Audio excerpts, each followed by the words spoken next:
New tonight, concerns were raised during the Fayette County Public Schools board meeting this evening over potential changes to work calendars for some employees. Recommendations were brought up during the March 11th budget workshop to eliminate 5 working days for 12-month calendar employees. That's people like librarians, food service workers, custodial staff, and maintenance.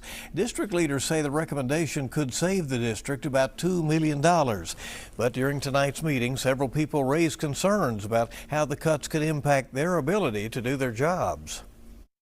When librarians are not given adequate time to perform administrative upkeep, library services to students and teachers suffer, and the capacity for high-level co-teaching and inquiry-driven instruction is significantly diminished. State Representative Adriel Camuel, who is also a Fayette County school employee, raised concerns about the impact cuts could have on employee pensions.